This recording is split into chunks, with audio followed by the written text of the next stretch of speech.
Hello students. आज हम instrumentation and control में या इंस्ट्रूमेंटेशन एंड मेजरमेंट में स्टैटिक कैरेक्टरिस्टिक्स के चार पैरामीटर्स को स्टडी करेंगे। पहला है थ्रेशोल्ड, दूसरा है रिजोल्यूशन, तीसरा है हिस्टेरिसिस और चौथा है डेड जोन या डेड बैंड। तो अभी तक यदि आपने चैनल सब्सक्राइब नहीं किया है तो चैनल को सब्सक्राइब कर लें, वीडियो को लाइक कर लें, दोस्तों में शेयर कर दें, बेल आइकन दबाएं ताकि आपको नोटिफिकेशन भी मिल जाए। तो सबसे पहले हम थ्रेशोल्ड पे आते हैं। सपोज ये हमारा कोई मेजरिंग इंस्ट्रूमेंट है जो कि जीरो पे सेट है, अभी उसमें कोई रीडिंग नहीं है। हमने इसमें कुछ इनपुट दिया, लेटस से हमने इसमें कुछ इनपुट दिया लेटस हमने इसमें कुछ इनपुट दिया, नॉन इनपुट हमने दिया, इनिशियली जीरो पे है। यदि हमने 0.1 यूनिट दिया तो इसका नीडल नहीं हिला, ये एक एनालॉग इंस्ट्रूमेंट है। दूसरा 0.2 यूनिट दिया तो भी यहाँ पर कुछ भी नहीं हुआ, 0.3 दिया तो भी कुछ नहीं हुआ, 0.4 दिया तो भी यहाँ पर ये नीडल नहीं हिला, और जैसे ही हमने 0.5 दिया ये नीडल हमारा हिल गया। तो इससे हमको पता चलता है कि मिनिमम 0.5 यूनिट की हम जब तक इनपुट नहीं देंगे तब तक हमारा जो ये इंस्ट्रूमेंट है वो रिस्पॉन्ड नहीं करेगा। तो ये जो 0.5 है ये हमारा कहलाता है थ्रेशोल्ड। ये जो हमारा किसी भी इंस्ट्रूमेंट का वो मिनिमम इनपुट जिसके कारण उसका डिटेक्टेबल आउटपुट आता है वो हमारा थ्रेशोल्ड कहलाता है। तो threshold is refer as the minimum value of input below which the instrument does not produce any detectable output. It refers to minimum value of input. Minimum कोई वैल्यू ऑफ इनपुट होनी चाहिए जिसके नीचे हमारा instrument कोई भी detectable output नहीं देता है, वो हमारा थ्रेशोल्ड कहलाता है। जैसे इस केस में हमने देखा 0.5 यूनिट जो है हमारा, दैट वाज हमारा थ्रेशोल्ड। आगे हम देखें रिजोल्यूशन। अब ये हमारा इंस्ट्रूमेंट है वो 1 पे सेट है, 0 पे नहीं है। तो हमने मान लीजिए इस इंस्ट्रूमेंट में अगेन इनपुट देना चालू किया। लेटर से हमने इसके अंदर कुछ इनपुट दिया, नॉन इनपुट दिया, इनिशियली 1 यूनिट था, 1.1 पर हमारा ये यूनिट आया तो ये इसका नीडल नहीं हिला, इसका पॉइंटर नहीं हिला। जैसे ही 1.2 दिया तो ये हमारा हिल गया। तो इसका क्या मतलब हुआ, ये हमारा कहलाता है आपका रिजोल्यूशन। तो यहां पर रिजोल्यूशन कितना है, 0.2 यूनिट। तो ये क्या, ये मिनिमम जो हम रीडिंग नोट कर सकते हैं, मिनिमम रीडिंग जो हम डिस्प्ले कर सकते हैं, मिनिमम यूनिट जो हम डिस्प्ले कर सकते हैं हमारे मेजरिंग इंस्ट्रूमेंट पे, दैट इज द रिजोल्यूशन। तो यहां पर हम 1.1 नहीं पढ़ सकते लेकिन 1.2 पढ़ सकते हैं, 1.3 नहीं पढ़ सकते, 1.4 पढ़ सकते हैं। तो इस टाइप से जो 0.2 है दैट इज अवर रिजोल्यूशन। तो हम यहां पर बोल सकते हैं resolution, also known as discrimination.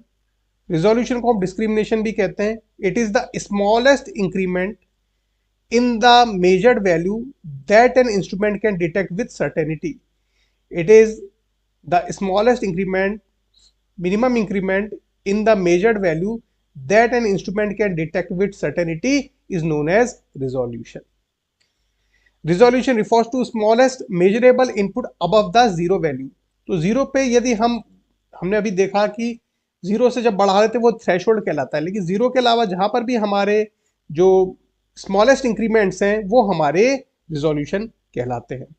It represents the degree of fineness to which a value can be measured.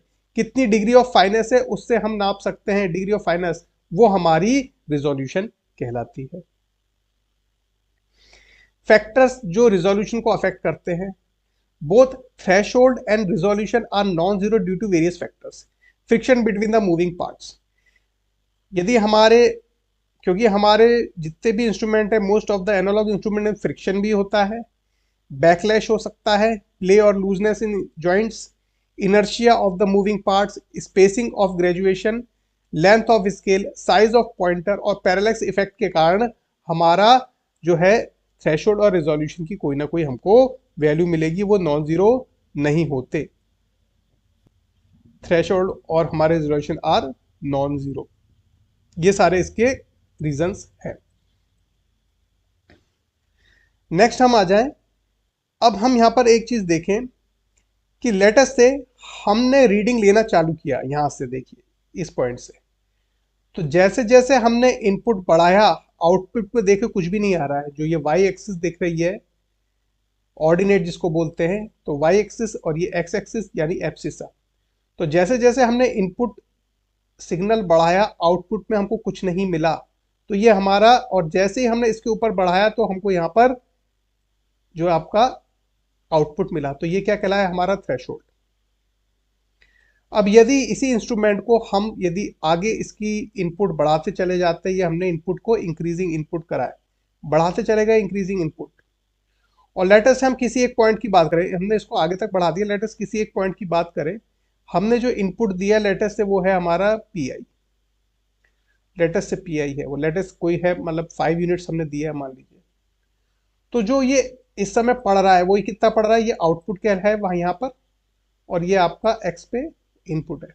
तो ये 5 यूनिट जो आपका इनपुट है, हो सकता है ये 4 यूनिट पढ़ रहा हो, और जैसे जैसे हम आगे बढ़ाएंगे और जैसे ही हम वापस आना चालू हो जाएंगे मैक्सिमम पे जाके, हम रीडिंग को अगेन इनपुट को घटाना चालू करेंगे, ये हमने घटाना चालू करा, तो अगेन हम 5 यूनिट पे आ गए, ये देखिए इस पे 5 यूनिट पे आ गए, लेकिन हमारा जो आउटपुट है वो 6 यूनिट आ रहा है।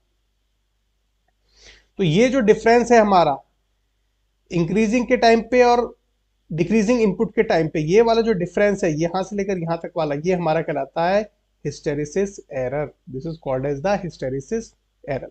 अब हम इसमें और इसको घटाते चले जाते हैं, घटाते चले जाने के बाद में ये रेफरेंस से भी नीचे आ जाएगा। हमने इसको घटा दिया, घटाते हुए तो जो हमारा इनपुट जो आ रहा है वो हमारा, हमने इनपुट घटा दिया, रेफरेंस से भी नीचे घटा दिया, तो हमारा ये अब यहाँ पर इस पॉइंट पे आने के बाद में अब यहाँ से वापस से यदि आप इंक्रीज करेंगे, वापस से आप यहां से इंक्रीज करेंगे, तो अगेन देखिए ये आपका कुछ भी आउटपुट नहीं दिखा रहा है। तो ये जो टोटल है ये कहलाता है डेड बैंड, जिसमें हमको कुछ भी आउटपुट जो है वो ढंग का नहीं मिल रहा है, कोई भी फ्रूटफुल आउटपुट नहीं मिल रहा है। इस यहां से लेकर यहां तक की इनपुट में जो आपका यहां से लेकर यहां तक का इनपुट है वो कोई भी फ्रूटफुल नहीं दिखा रहा है, ये कहलाता है हमारा डेड बैंड। तो इस तरीके से हमने सारी चीजों को देख लिया, हिस्टेरिसिस एरर क्या होता है, थ्रेशोल्ड क्या होता है, और डेड बैंड क्या होता है। तो हिस्टेरिसिस की हम डेफिनेशन भी देख लेते हैं।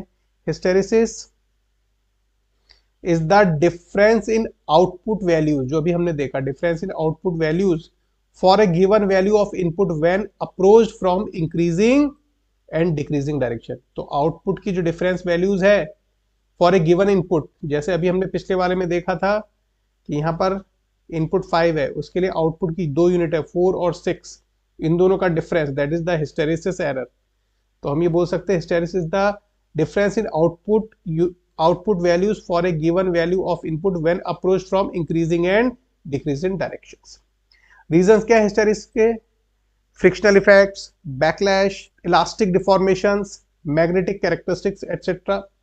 और हम इसको हटा भी सकते हैं, कैसे हटा सकते हैं, to eliminate hysteresis effects take observation for both increasing and decreasing input values and then calculate the arithmetic mean. उनका हम मीन निकाल लेंगे तो भी हमारा आ जाएगा, जैसे इस केस में 6 और 4 का मीन ले लेंगे तो 5 आ जाएगा। तो इस तरीके से हम इसको रिमूव भी कर सकते। अब हम बात करें डेड जोन की, जो भी हमने देखा, this was the dead zone, जो अभी हमने थोड़ी देर पहले देखा, ये हमारा डेड जोन था। तो हम डेड जोन को कैसे डिफाइन करते हैं, तो dead zone is the range of input values with in which the instrument does not produce any meaningful output. तो हम बोल सकते हैं dead zone is the range of input values, input value की जो रेंज है उस पे, when with in which the instrument does not produce any meaningful output, कोई भी हमारा मीनिंगफुल आउटपुट जहां पर नहीं आता है, उस रेंज ऑफ इनपुट को हम डेड जोन बोलते हैं। तो यहां पर हमने चारों पैरामीटर्स देखे, थ्रेशोल्ड, रिजोल्यूशन, हिस्टेरिसिस एरर और डेड जोन। तो इस तरीके से ये हमारा लेक्चर कंप्लीट होता है। Thank you. वीडियो को लाइक करें, चैनल को सब्सक्राइब करें, वीडियो दोस्तों में शेयर करें, बेल आइकन दबाएं ताकि नोटिफिकेशन मिल सके। Thank you very much.